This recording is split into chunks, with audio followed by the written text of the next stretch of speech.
Well, after the success of yesterday, then we're going to get going with trying to um, put some ceiling up, and that means first of all getting a bit more of the insulation. Go to Screwfix and get their version because it's a bit narrower, and so that'll do the strip on the roof. And then we'll have a go at putting up the ceiling. Probably have to do a bit of prototyping first, and just to make sure that all works. I've got this. I've got my lights I've bought already. They're meter strips of LED, each one of which is individually controllable. So they'll be dimmable and what have you, but turn each one on individually and so on anyway. And yeah, so there are a lot of people that have told me that the ceiling is going to be somewhere between difficult and impossible. But I think that it's something that we can make work. But there's even despite yesterday making the channels to support the LED strips, then still a bit of prototyping to do. So we'll get on with that and see how we go.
So here we've got two of the wooden channels that we routed out yesterday.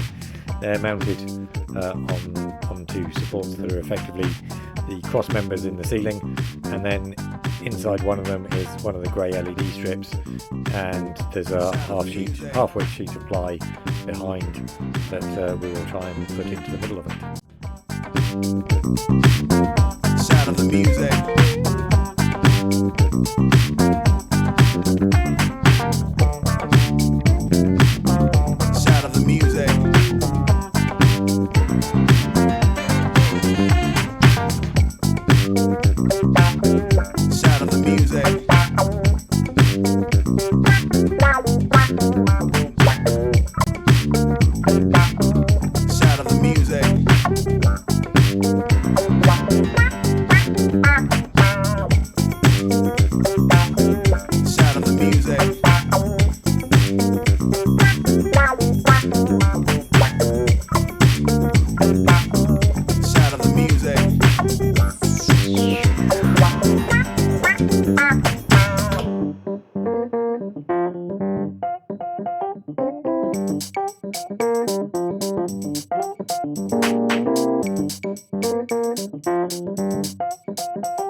I just thought I would try and explain a little of what we've been trying to do.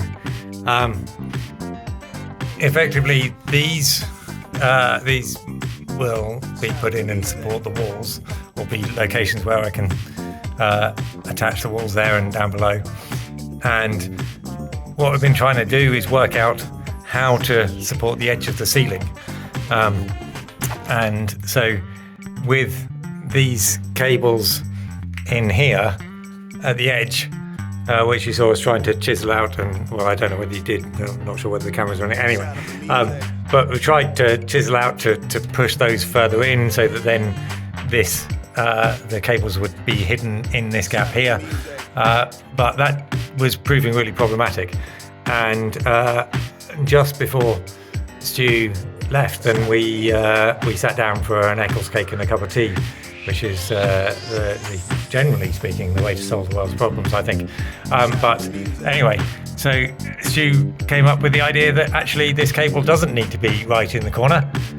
It can be moved and be anywhere else. So we'll move it into the ceiling, and that enables this piece of batten to go right into the corner, which then means that the bit of ceiling can go in there, and then I can put a screw up here, and that screw head will get hidden by the wall there.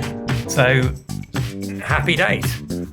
It's all going to work, but I've got to reposition all of the cable out a bit, so I don't know, 6 inches out or whatever, just so that worked. But that was Stu's grand idea just before he left. He saved the best to last. So thank you very much, Stu. I've got some work to get on with.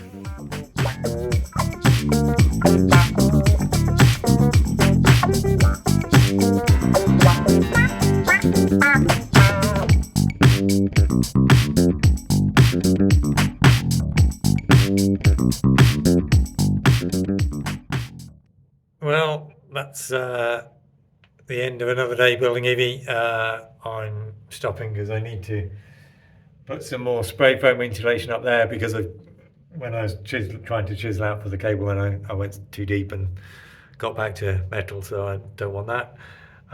So I need some spray foam insulation, and everywhere's shut now.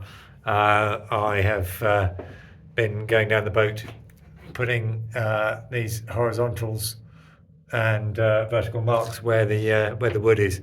I noticed that by putting up the foil insulation, then I now don't know where things are, so I've now kind of ruled out the entire boat, or the walls of the boat, with all those that previously put marks on the floor for the floor verticals anyway. So so I haven't managed to get to quite the point that I hoped I might get to, but definitely looking good for progress tomorrow. And actually I'll take you on board to Chile to show you why I'm trying to do what I'm trying to do with the ceiling. So yeah, I'll cut and come back there. So this is the situation that you normally have in a narrowboat, where the roof is made of a sheet of ply, but it's not quite wide enough.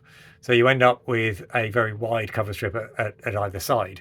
Either that, or down the middle of the boat, then you put a sort of a tunnel that then splits the two halves of the sheet of ply, so that you can stretch them to be wide enough.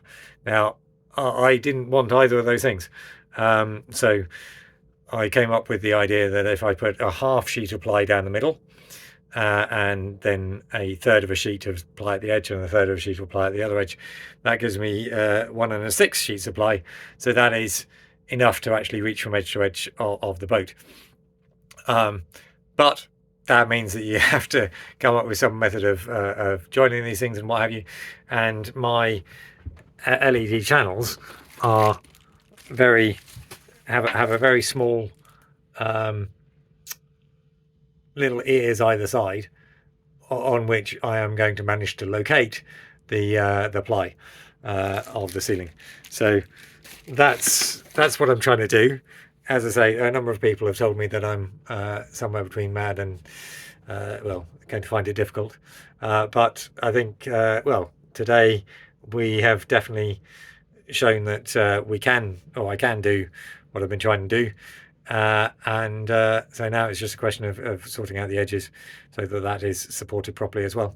So that was that. I will see you tomorrow for another day building Eevee.